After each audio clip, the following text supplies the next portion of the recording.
70 के तहत हिंदुस्तान और रियासत का अलग था। 13-14 महीने से इन्होंने हटा लिया। किसको 370 को हटा के हमारा जो वो आप इनके साथ अलग था वो टूट गया। हम किसी जगह नहीं गए, हम हिंदुस्तान की बड़ी कचहरी में गए, सुप्रीम कोर्ट में, कि जो हमारे साथ हुआ ये गलत हुआ है, हम बिन पूछे हुआ। आज की खास मुलाकात में हमारे मेहमान हैं मिस्टर तसद्दुक हुसैन जी, जो कि फॉर्मर एमएलसी हैं पीडीपी से, काफ़ी पुरानी शख्सियत हैं। सर, स्वागत है आपका न्यूज़ शेयर इंडिया में। शुक्रिया। सर, मैं आपसे जानना चाहूँगा पीपल अलायंस क्या है और इसके जो नतीजे हैं वो क्या निकलेंगे। पीपल अलायंस इस वक्त की ज़रूरत है, जबकि जम्मू कश्मीर को 1-1.5 साल से बिल्कुल जेल बना के रख दिया हुआ है मरकज़ी सरकार ने। तो रियासत के टुकड़े टुकड़े कर दिए गए। रियासत के प्राइमरी स्कूल से लेके यूनिवर्सिटी तक 1.5 साल हो गया बंद हैं। मज़दूर, किसान, ड्राइवर, छोटा दुकानदार, बड़ा दुकानदार, ये सारे जो लोगों की रोज़ी रोटी के जो मामलात थे वो बंद हैं 1 साल से। ऊपर से नए कानून लाए जा रहे हैं। रियासत का जो तशख़्ख़ुस था, रियासत की इज़्ज़त का जो मामला था, जिस दफ़ा के तहत रियासत हिंदुस्तान के साथ रियासत ने अलग किया था, उस दफ़े को 1-1.5 साल पहले तोड़ के तो रियासत को टुकड़े करके मुल्क से ये सारा बखेर, जैसे कोई किसी को बखेर के फेंक देता है, ऐसे जम्मू कश्मीर के लोगों को रद्दी की टोकरी में फेंका हुआ है। तो जो रियासत के मालिक थे, मालिक वही होता है जो जहाँ रहता है। मान लीजिए हमारे इस वक्त हयात हैं 4 साबिक वज़ीर आला। 4 में से एक आज़ाद साहब खुशकिस्मती से वो दिल्ली में थे, अपोजिशन लीडर, तो वो बच गए। बाकी ये जो 3 थे इनको गिरफ़्तार रखा, पाबंद रखा, और मिनिस्टर्स, छोटे बड़े, नौजवान सब जेलों में बंद कर दिए गए। तो जब ऐसे हालात हों, उन हालात में आप कहेंगे कि अलायंस कैसा है, मैं कहूँगा ये अक्लमंदी, दानिशमंदी और खिरदमंदी की बात है कि बचने के लिए जब दुश्मन बन जाए अपनी हुकूमत तो हमारी थी, बेशक वो पार्टी बीजेपी है, लेकिन हिंदुस्तान की हुकूमत जो है वो हर हिंदुस्तानी की हुकूमत थी।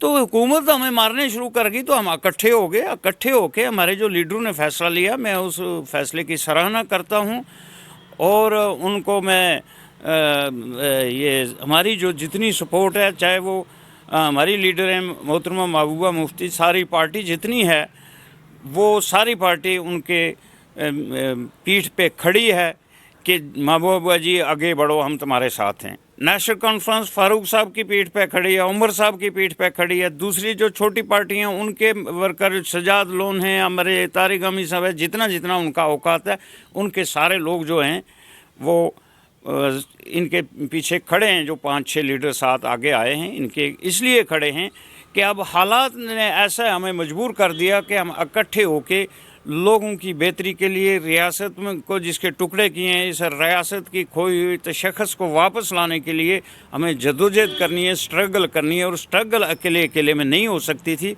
तो ये एक बड़ा खुशायद कदम है और अच्छा कदम है, और उसके नताइज भी अच्छे निकल रहे हैं। पिछले दिनों महबूबा जी यहाँ जम्मू में आई, जबकि कुछ फ़िरका परस्त ताकते गए महबूबा मुफ्ती जम्मू में कदम रख के देखे, कदम नहीं, वो 5 दिन यहाँ रही हैं, और 5 दिन हज़ारों लोगों ने उनसे मुलाकातें की हैं, और उन्होंने यही कहा है कि महबूबा जी आगे बढ़ो, हम तुम्हारे साथ हैं। क्योंकि जम्मू कश्मीर में जो नए रोज़ कानून लाए जाते हैं, उसमें वो एक शेर मुझे याद आता है, एक ही सफ़ में खड़े हो गए महमूद व अयाज, ना कोई बंदा रहा ना बंदा नवाज, किसी को माफ़ नहीं किया, सबको मार दिया। जिनने मिठाइयाँ बांटी थी उनका भी वही अशर हो गया। आज वो भी कह रहे हैं कि आगे बढ़ो। इधर फारूक साहब आए, वो भी 3-4 दिन यहाँ बैठे, मेरा ख्याल है उनका भी कोई उनको भी कोई टाइम नहीं मिला कि वो खाना भी खा सकें। तो ये जम्मू के लोग जितना कश्मीर के लोग मजबूर थे उससे ज़्यादा बढ़ के जम्मू के मजबूर हैं, क्योंकि यहाँ से इस नए कानून ने इनकी कमर तोड़ दी है जी। ज़मीन बिहार से कोई भी आदमी आए यहाँ से ज़मीन खरीद सकता है, जबकि ऐसा होगा कि नहीं होगा वो बात की बात है, लेकिन उनको इलेक्शन लड़ने के लिए ये काम करना था, उनने किया और ये फ़ैसला लिया।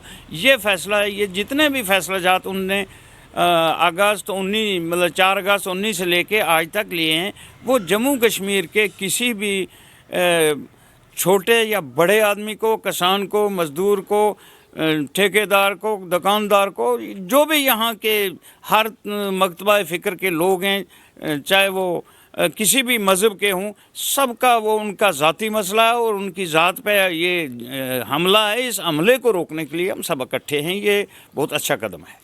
सन साहब, जिस तरह से अभी जो डीडीसी इलेक्शन होने जा रहे हैं, तो इसमें जिस तरह से सब पार्टियों ने मिलकर जो फैसला किया है कि सारे कैंडिडेट्स जो हैं उनके अपने अपने रहेंगे, तो किस तरह से क्या रणनीति रहेगी, किस तरह से इकट्ठे होकर जो इलेक्शन लड़े जाएंगे?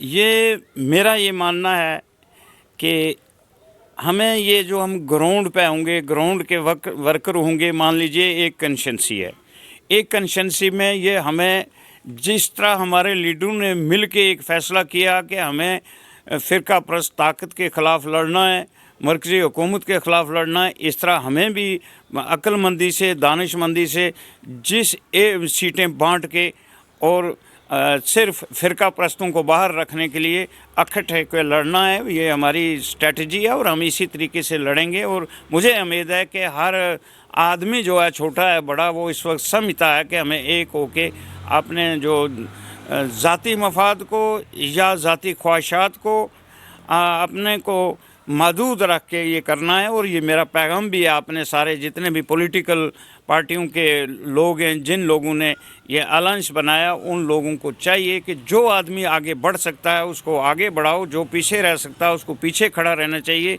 जब कौमें इत्फाक करती हैं, इत्तेहाद करती हैं, तब भी वो मंजिल मकसूद पर पहुंचती हैं। ये मेरा पैगाम है सबको और यही हम अमल करने जा रहे हैं। सन साहब, जिस तरह से ये जो पीपल्स अलायंस बनाया गया, इसमें जम्मू की रीजनल पार्टीज़ को क्यों नहीं लिया गया या उनसे अप्रोच किया गया था इससे पहले? जम्मू की रीजनल पार्टियों ने सब ने आके इनके साथ मुलाकात की है। अलायंस वाले जो लीडरान हैं उसमें महबूबा जी थी, फारूक साहब थे, तारिक गामी थे, सजाद लोन, ये सारे लोग मौजूद थे। उनने आके कह दिया उनका सबका कोऑपरेशन है, एक्सेप्ट बीजेपी। जितनी छोटी बड़ी पार्टियाँ हैं, इवन के कांग्रेस भी इस अथाद में शामिल हो के ना हो, ये उनका मामला है, मैं नहीं इस पर कुछ कह सकता। लेकिन जहाँ तक कोऑपरेशन का है वो भी कोऑपरेशन से चलेंगे हमारे साथ। जी। तो आगे किस तरह का रिस्पांस आप देखते हैं? जहाँ पीडीपी की अगर हम बात करें तो कहा जा रहा था कि पीडीपी जो है अब ख़त्म हो चुकी है, तो किस तरह का रिस्पांस देखा आपने इन 4-5 दिनों में? देखिए ना, वो मुझे नहीं कहना चाहिए, वो लोग कहेंगे। रिस्पांस आप मीडिया वाले हैं, आप ज़्यादा देखते हो कि लोग बिला लिहाज ज़ात, बरादरी, मज़हब, वो अपने दुख दर्द की वजह से इकट्ठे हुए और महबूबा जी के स्वागत में लोगों ने ज़बरदस्त रिस्पांस दिया। और 4 दिन 5 दिन उनको खाना तक खाने की टाइम नहीं मिला है जम्मू वालों को। और जम्मू वालों को महसूस हुआ कि कोई आदमी, जो आदमी इस रियासत के लिए लड़ सकता है, तो वो एक फायर ब्रांड लेडी जो है वो महबूबा जी हैं, उनका बहुत बड़ा रिस्पांस मिला। तो फारूक साहब का भी रिस्पांस है उनको ये मिल के सबका है। और जितनी यहाँ पार्टियाँ छोटी थी एक्सेप्ट वो पैंथर पार्टी, भीम सिंह जी ऐसे मिलने आए, तो उनको पता नहीं उनकी कोई मजबूरी होगी, वो उनका मसला होगा, तो बाकी किसी का ऐसा नहीं। बीएसपी के लोग आए, एसपी के लोग आए, और उसके सीपीआई, सीपीएम, जितनी छोटी मोटी, अच्छा ये जो जितनी ऑर्गेनाइजेशन थी ये छोटी जो गैर सियासी, वो भी सब आके मिली और उन्हें सब ने अपना कोऑपरेशन पेश किया है। सन साहब, तिरंगे को लेके काफ़ी विवाद रहा जम्मू में भी, और ये एक रणनीति के तहत था या जो सोचा समझा बयान था मैडम की तरफ से, या एक अपनी जो एक अंदर से इनर जो एक वो थी कि पहले 2 तिरंगा हुआ करते, एक तिरंगा हुआ करता था, एक जम्मू कश्मीर का अलग से हुआ करता था, ये जानबूझ के इस तरह का बयान दिया गया है? देखिए, ये जो तिरंगा और यहाँ के झंडे का मामला है, उन्होंने जो बात कही थी कल क्लियर कर ली, आपने समझ भी ली होगी। उनने ये कहा कि तिरंगा जो हमें मिला, तिरंगे के साथ हमारा जोड़ था जम्मू कश्मीर के झंडे का। ये दोनों झंडे इकट्ठे थे। जब कोई मंत्री बनता था, एक झंडा राइट को लगता था, एक लेफ़्ट को लगता था। उनने कोई बुरी बात नहीं कही। उनने कहा कि हमारा झंडा जो जम्मू कश्मीर का, वो झंडा और वो झंडा एक ही झंडे, हम दोनों झंडे एक मतलब एक वक्त में उठाएंगे। उसका मतलब ये हो गया कि हमारी खोई हुई जो तशख़्ख़ुस है इसको वापस करो। तो हम दोनों झंडे, हमारा झंडा को फेंक देगा तो वो बीजेपी का झंडा तो नहीं ना उठाना किसी ने। तिरंगा जो है इसमें किसी को एतराज़ नहीं है। तिरंगा मुल्क का झंडा है और जम्मू कश्मीर का झंडा जो है वो अपना झंडा है। इन्होंने जब जम्मू कश्मीर का हलाक हुआ जो, तो उसमें तो 3 ही चीज़ें थी, डिफेंस, कम्युनिकेशन और ये हमारी करेंसी। तो झंडा श्रीनगर के सेक्रेटरीट पे भी हमने झूमते हुए देखा और मिनिस्टरों की गाड़ियों पे भी देखा और शौकिया लोगों ने भी लगाया। ये तो सिर्फ जो फ़िरका परस्त ताकतें हैं, इनके पास बात कोई नहीं होती तो उस बात का बतंगड़ बनाते हैं। ये बतंगड़ बना रहे थे। अगर यही होता, मान लीजिए दफ़ा 370 के तहत हिंदुस्तान और रियासत का अलग था, 13-14 महीने से इन्होंने हटा लिया, किसको, 370 को हटा के हमारा जो वो आप इनके साथ अलग था वो टूट गया। हम किसी जगह नहीं गए, हम हिंदुस्तान की बड़ी कचहरी में गए, सुप्रीम कोर्ट में, कि जो हमारे साथ हुआ ये गलत हुआ है, हम बिन पूछे हुआ है। हम इस झंडे को, इस हिंदुस्तान के आइन को मानने वाले लोग हैं। सुप्रीम कोर्ट को कहा कि हमारा जो ये खोया हुआ तशख़्ख़ुस है ये वापस करो। तो इससे क्या लगता है आपको कि हम झंडा नहीं चाहते? ये तो बातें हैं करने की, तो जितनी कोई कर ले। आप देख लें, जब से ये हमने फ़ैसला लिया है अलायंस ने, हम इलेक्शन लड़ेंगे, क्या आप महसूस नहीं करते बहसीत मीडिया पर्सन कि बीजेपी के बड़े बड़े लीडरों के होश उड़े हुए हैं? जब वो बात करते हैं तो बात उनकी में से मतलब वो कोई संजीदगी से बात नहीं कर सकते, वो कोई महज़बाना तरीक़ा से बात नहीं कर सकते, वो जैसे गडरिए एक दूसरे को मज़ाहिया तौर पे भी गालियाँ नहीं देते, ऐसे वो गालियाँ दे रहे हैं अलायंस को। मतलब वो हद, उनकी कोई हद ही नहीं, उनका कोई सोच ही नहीं है कि किस सोच के तहत इंसान इंसान से बात करता है। पढ़ा लिखा आदमी अगर किसी को कोई बुरी बात भी कहता है तो वो उन अल्फाज में कहता है कि जिनमें मजलिस में 20 आदमी हो वो न समझ सकें, एक आदमी समझे। तो मैं बीजेपी के साथियों से भी, वो भी हमारे दुश्मन नहीं है, ना हम उनके कोई उनके घर से खाते हैं, ना उनसे कोई लेते हैं, ना लिया है। उनने बगाड़ा है रियासत को, हम फिर भी उनको बुरा भला नहीं कहते। लेकिन एक गुजारिश में उन सब से ये करता हूँ कि जो तुम ज़बान इस्तेमाल करते हो, ये तुम्हारी ज़बान एक महज़बाना, एक सियासतदान की ज़बान नहीं है। मुझे बड़ी खुशी है कि बीजेपी का चीफ जो है वो मेरे डिस्ट्रिक्ट का, राजौरी से है। और फिर बड़ी एक और बात भी है कि वो एक टीचर का बेटा है। तो मैं उनसे भी कहूँगा, यार ये फ़ख्र की बात है कि आप राजौरी के रहने वाले हो और राजौरी डिस्ट्रिक्ट के होते हुए, टीचर के बेटे होते हुए जो आप बातें करते हो, आप आंखें बंद करके करते हो। आपको सवाल कोई क्या कर रहा है, आप जवाब क्या दे रहे हो? आप संजीदगी ले आओ। अब वो उम्र थोड़ी बच्चों वाली उम्र थोड़ी है, you are a young man.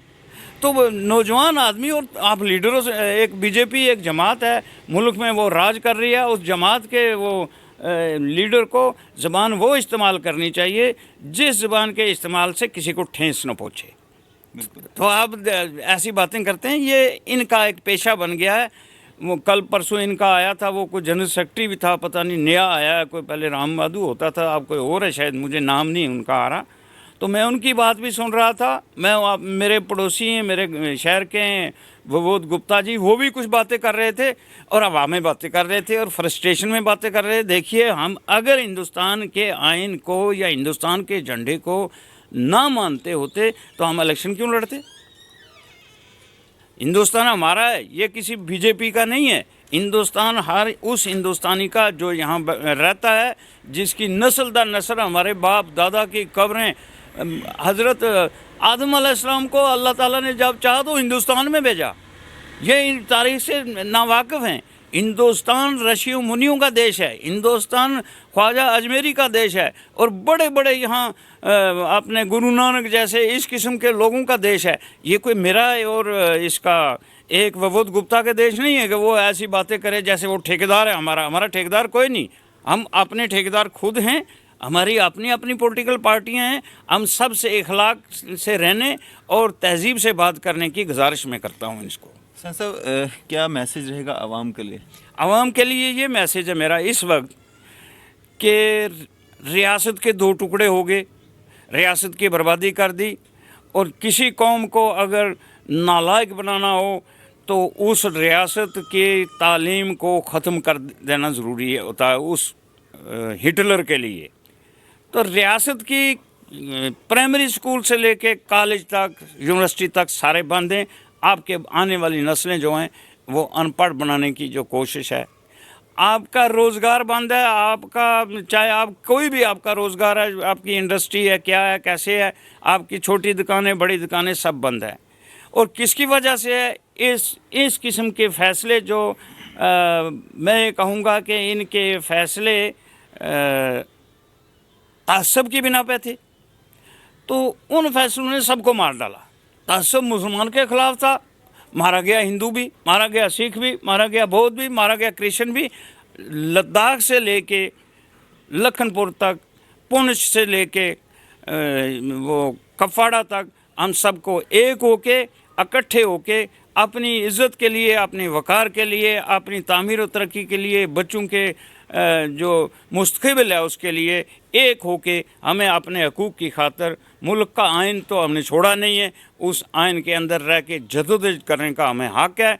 और वो जो जदोजहद करते हैं, जदोजहद करने वाला वो मंजिल पे पहुंचता है। इंशाल्लाह हम ये अपना खोया हुआ जो हक़ है और जो यहाँ की बर्बादी हो चुकी है, इसको वापस ला सकते हैं। इसके लिए सबको एक होना है, अनेक होना है, ईमानदारी से होना है, दयानतदारी से होना है। बड़े जो हमारे बुज़ुर्ग हैं उनके तजर्बे का और नौजवानों के जज्बे का फ़ायदा लेके एक होके आगे बढ़ना है। इंशाअल्लाह कल हमारा है। चलिए, शुक्रिया जनाब हमारे साथ बातचीत करने के लिए। थे हमारे साथ तसद्दुक हुसैन साहब, जो कि फॉर्मर एमएलसी हैं, पीडीपी से बिलोंग करते हैं। काफ़ी सारी जानकारियाँ इनसे हमें मिली। फ़िलहाल इसी तरह की अपडेट्स के लिए आप जुड़े रहिए न्यूज़ 7 इंडिया के साथ। मैं अरफाज़ मैडैंग, कैमरामैन शाहनवाज़ के साथ।